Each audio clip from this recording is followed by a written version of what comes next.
Bismillahirrahmanirrahim. Assalamualaikum warahmatullahi wabarakatuh. Bismillahilladzi la yadurru masmihi say'un fil ard wala fis sama'i wa huwas sami'ul alim.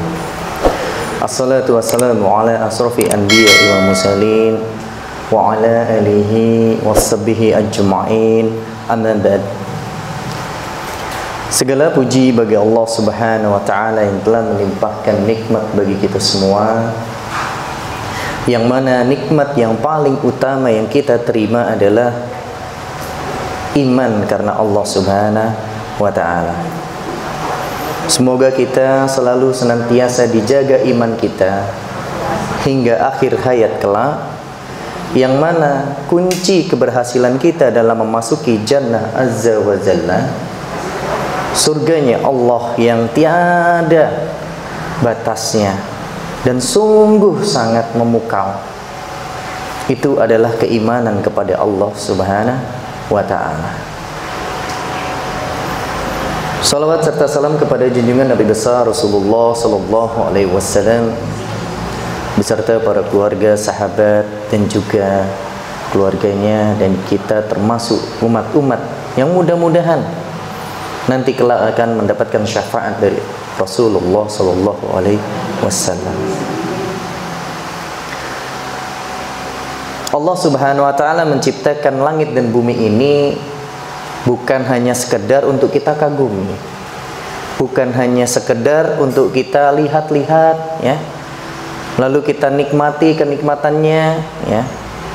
Tapi Allah Subhanahu wa taala menciptakan langit dan bumi ini berkaitan dengan kehidupan kita dari kita dilahirkan di muka bumi ini sampai kita nanti diwafatkan dan diambil kepada Allah Subhanahu wa taala.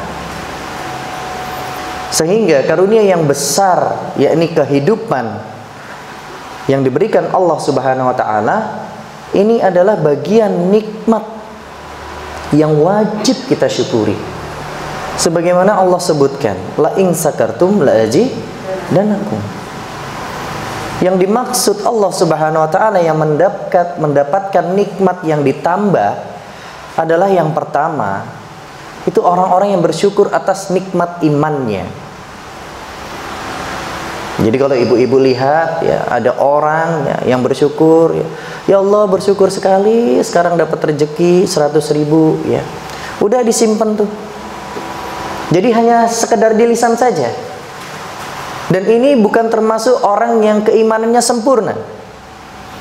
Tapi orang yang berkeimanan sempurna, ketika dia mendapatkan uang, mendapatkan rezeki dari Allah Subhanahu wa taala, lalu dia teringat kepada orang lain yang lebih susah, dan kita ingin segera menolong atau membantunya, baik itu kita ketahui secara fisik maupun tidak. Sebagai contoh ya. Dan insya Allah ibu-ibu semua yang ada di sini hadir begitu ya. Nerima uang hari ini rezeki hasil dagang ya, online katakanlah, jualan pakaian misalkan, pakaian modalnya harga 50.000, lakunya 100.000, keuntungannya berapa persen? 100%. Ini keuntungan milik ibu apa milik Allah? Milik Allah. Kita hanya dititipkan saja. Tapi kalau seorang muslim yang beriman kepada Allah Subhanahu wa taala, ketika menerima uang 100.000, 50.000 ini untuk modal, 50.000 dia tahu keuntungannya, dan sebagiannya langsung disedekahkan. Tujuannya apa? Ingin meraih ridho Allah Subhanahu wa taala. Ini adalah ciri orang muslim yang nanti kelak akan ditambah nikmatnya. Jadi kalau kita berpikir nikmat itu secara fisik, secara money, secara teori atau secara materi, tidak. Bisa jadi dari sebagian harta yang kita sedekahkan karena iman kita kepada Allah Subhanahu wa taala, itu akan menunjang kehidupan kita masuk kepada jannah azza wa jalla. Ya. Ada yang mau nggak kira-kira? Mau ya. Yuk dimulai sekarang yuk. Bismillah ya.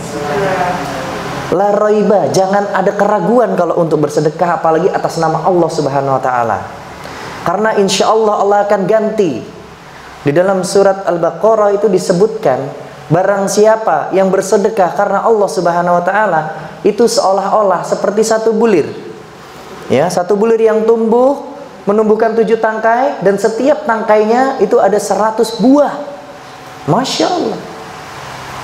Ya. Yang penting atas buah keikhlasan. Lalu yang kedua, siapa lagi orang yang akan ditambahkan nikmatnya oleh Allah Subhanahu wa taala? yakni orang yang menjaga fisiknya, yang menjaga badannya, yang bersyukur dia karena Allah Subhanahu wa taala diberikan fisik yang telah sempurna. Jadi kalau ibu-ibu, ya maaf sekali, ya. Ini sering nih tergoda, wala tatabi'u khutuwati syaitan. Janganlah tergoda oleh godaan-godaan syaitan. Ya. Udah punya fisik yang bagus, ya, punya suami yang ganteng, yang gagah, ya, punya anak-anak yang soleh dan soleha, ya, masih kurang aja. Ya. Sehingga itu hartanya dihabiskan kepada hal-hal yang tidak bermanfaat. Ya. Dandan, ya. Dandan itu cukup untuk suami saja. Ya, dandan itu cukup untuk suami saja. Kalau penilaian orang lain itu adalah bagian dari fitnah. Tapi penilaian dari suami, masya Allah, itu pahala. Ya. Jadi jaga fisik kita, terutama dari makanan yang haram. Ya. Layak balu salat tamri fi jaufihi haram. Ya. Tidak diterima salat seseorang yang di dalam perutnya terdapat makanan yang haram. Naudzubillah. Jadi dalam menjaga fisik, ya bersyukur pada Allah Subhanahu wa taala karena badan kita diberikan karunia, itu bukan hanya sekedar kita olahraga, ya, lalu aerobik, jogging dan sebagainya. Boleh, tapi harus dengan koridor syariah, bukan koridor umumiyah. Ya. Ustadz, saya ikut aerobik bersama teman-teman dan sebagainya. Ya. Pakai musik volumenya 100% untuk membakar semangat spirit supaya terbakar lemaknya gitu ya. Naudzubillah. Ini kegiatan-kegiatan yang dimurkai Allah Subhanahu wa taala dan tidak mendapatkan apapun kecuali siksa Allah Subhanahu wa taala kelak, baik nanti di dunia, lalu di alam kubur dan di akhirat. Karena apa? Karena ini bagian dari kezaliman dan perbuatan dosa. Ya. Jadi yang pertama adalah yang ditambahkan oleh Allah Subhanahu wa taala terhadap nikmat itu yang satu, nikmat iman. Nikmat iman. Lalu yang kedua, nikmat menjaga tubuh ini dari makanan-makanan yang haram. Dari harta-harta yang haram. Dari sesuatu aksesoris, pakaian dan sebagainya yang haram. Sehingga hidup kita kelak akan ditambahkan nikmatnya Allah Subhanahu wa taala. Ini sebagian kecil nikmat yang ditambah oleh Allah Subhanahu wa taala dan kita tidak sadari, dan itu bisa jadi karena kejahilan kita tidak peka terhadap itu. Ya. Ada orang muslim, ya, dia selalu bersyukur pada Allah Subhanahu wa taala, ya, namun tidak sempurna. Dia beriman, sholat tepat waktu, menjaga suaminya, menjaga anak-anaknya. Lalu dia memilah-milah makanan dan harta yang haram. Ya. Dari itu semua Allah ternyata tambahkan nikmat itu berupa anak yang soleh dan soleha. Bisa mudah menghafal Al-Quran, apalagi di zaman pandemi sekarang ini. Jadikan kegiatan anak-anak kita itu untuk mendekatkan diri pada Allah Subhanahu wa taala. Biasakan. Kalau kita ingin mendekat pada Allah Subhanahu wa taala, ajak keluarga kita, ajak anak kita. Ya, diberikan satu hafalan surat, misalkan An-Nas, Qul a'udzu birabbin nas, malikin nas, ilahin nas, dan seterusnya. Ternyata si anak ini mudah untuk menghafal. Begitu juga dengan adik-adiknya. Tapi kadang karena kita kurang bersyukur pada Allah Subhanahu wa taala sehingga tidak peka. Karena yang dibandingkan hafalan itu seorang anak dengan diri kita, ya ini sangat berbeda. Wah, kalau gitu mah gampang, Kak. Cuman Anas. Ya, coba Ar-Rahman misalnya. Tidak boleh. Kita harus memotivasi anak-anak kita. Anak kita menghafal satu ayat saja, Qul a'udzu birabbin nas. Alhamdulillah ya Allah. Mudah-mudahan ini menjadi apa? Amal jariyah saya kelak di akhirat. Seperti itu. Bukan ketika si anak ini baru hafal 2, baru 2 Kak, tambah terus Kak, 3 Kak, 4 kurang itu dan sebagainya. Si anak ini bukan nanti semangat, tapi apa? Ah, mamah begitu. Hafal 1, suruh 2, 2, 3, 4. Nah, berbeda.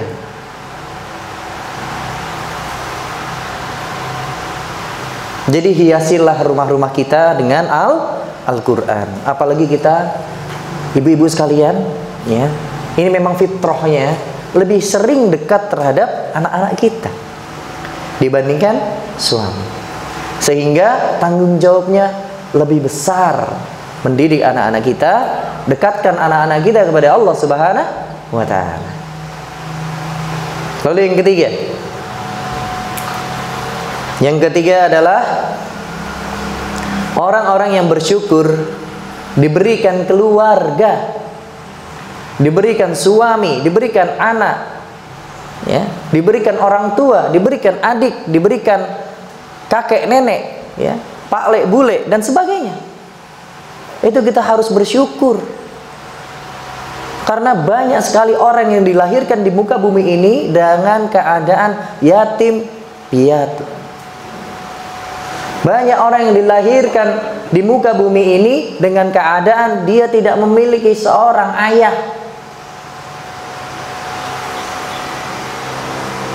Bu, baru kemarin Bu, ya, ada seorang sahabat saya, istrinya ini mengandung 9 bulan dan akan melahirkan.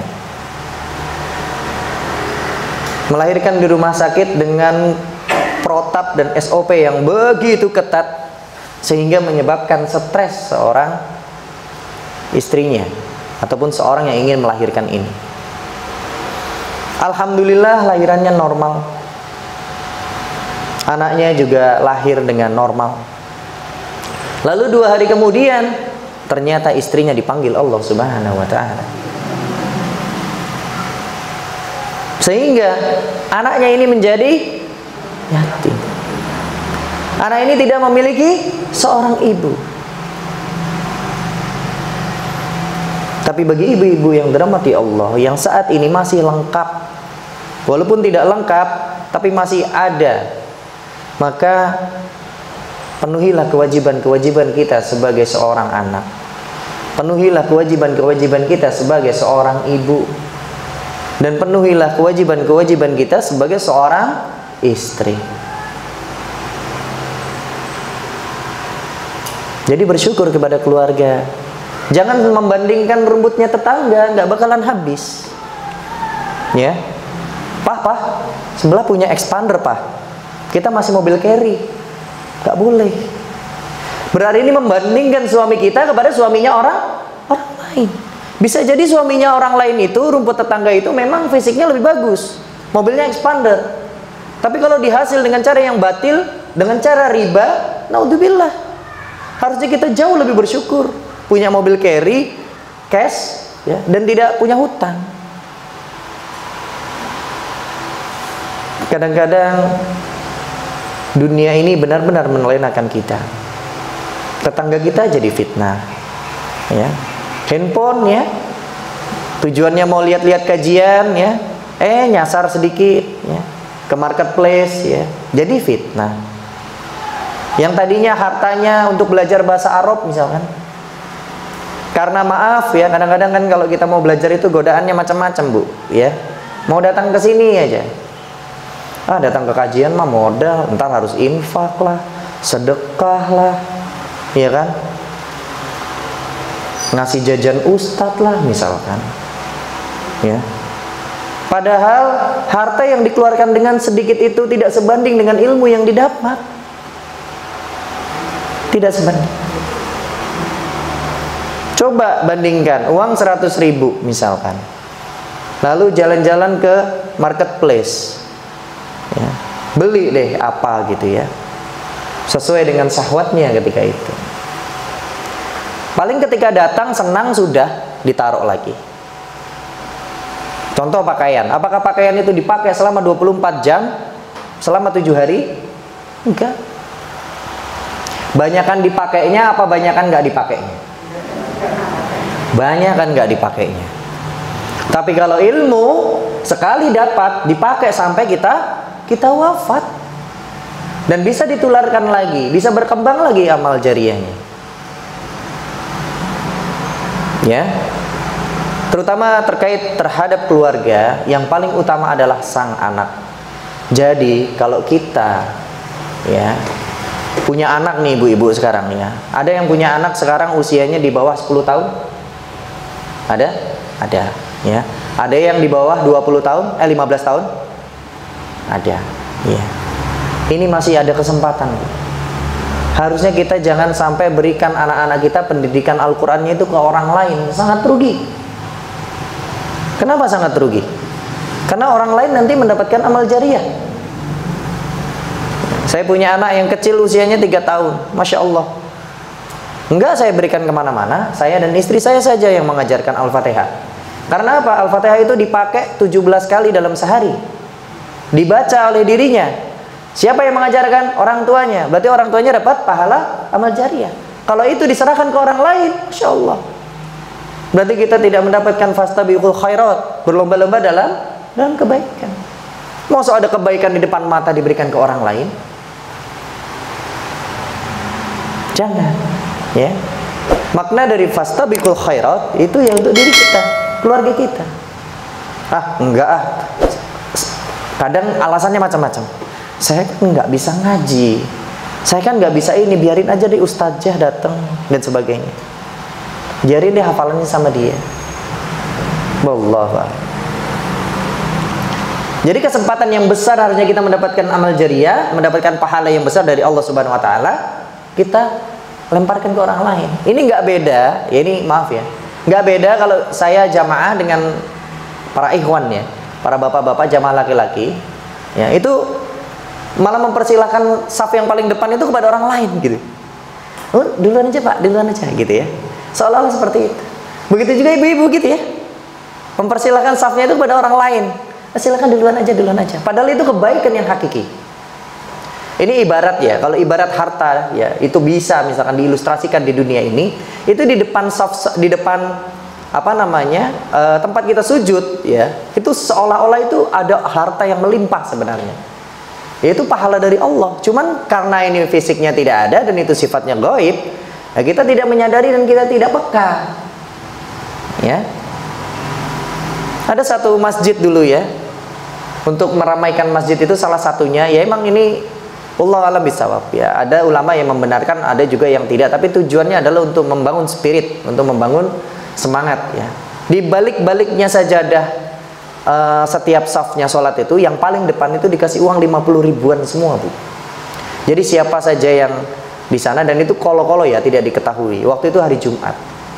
Yang datang pertama, yang saf di depan itu pada saat salam, imamnya salam ya, lalu takmirnya mengambil mic, bapak-bapak yang dirahmati Allah, ini bagian dari rezeki yang bapak terima. Untuk yang di soft terdepan, silahkan dilihat di balik sajadahnya, silahkan itu milik bapak, mau disedekahkan silahkan, mau diambil untuk kebutuhan pribadi silahkan, mau diinfakkan silahkan, mau diwakafkan silahkan. Ternyata kaget semua.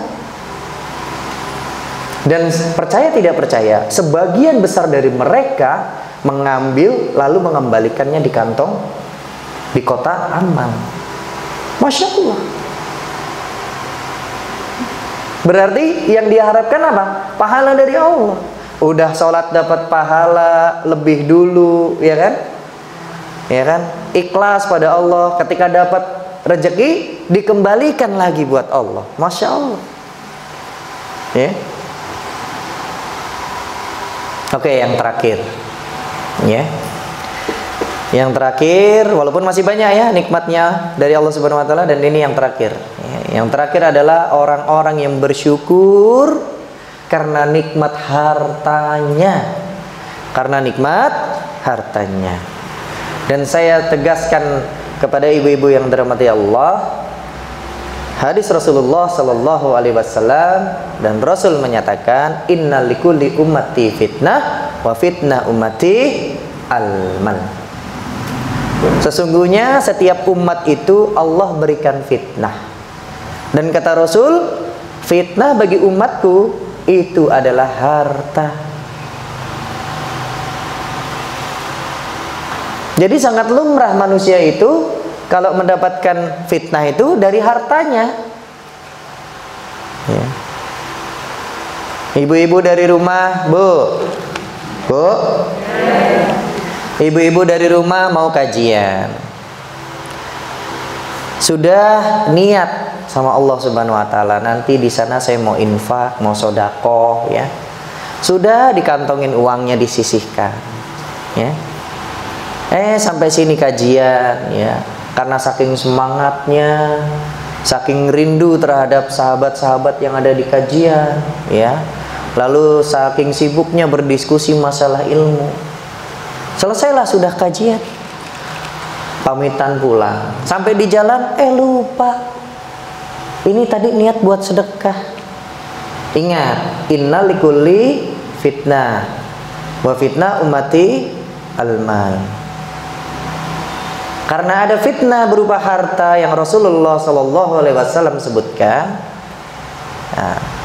Nggak apa-apalah, ini pertolongan Allah nih berarti. Nggak bisa.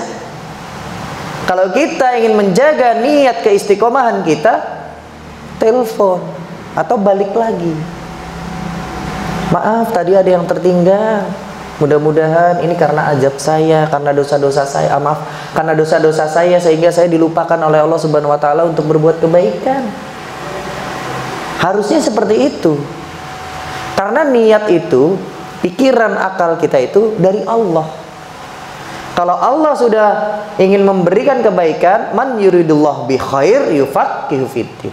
Barang siapa yang ingin diberikan kebaikan oleh Allah Subhanahu wa taala, pasti dipahamkan agamanya. Jadi kalau ibu-ibu yang ingin mendapatkan kebaikan, pasti dipahamkan agamanya. Berpikir untuk agamanya. Bukan berpikir untuk orang lain. Apalagi dirinya sendiri. Ya, manusiawi memang kita manusia itu memikirkan yang paling utama untuk diri kita dan keluarga kita. Namun hanya sekedar cukup. Hanya sekedar cukup. Tidak boleh gulu berlebihan. Dan itu nanti akan mempengaruhi kehidupan kita. Kalau kita kehidupannya sudah dinaungi oleh fitnah, yang paling besar fitnah al-mal, fitnahnya mal itu fitnah harta, Masya Allah. Perasaan tuh kalau mau ke sini harus naik mobil. Mobilnya juga harus ini. Kalau naik ini itu nggak bisa, sehingga nggak mau kajian. Misalkan biasa naik mobil ke sini, mobilnya dipakai ataupun di bengkel, maaf Bu ya, saya nggak kajian dulu, mobil saya rusak. Naudzubillah, nggak sebanding. Ya. Dan ciri orang yang bersyukur karena nikmat hartanya itu menjadi jalan ibadah kepada Allah Subhanahu wa taala.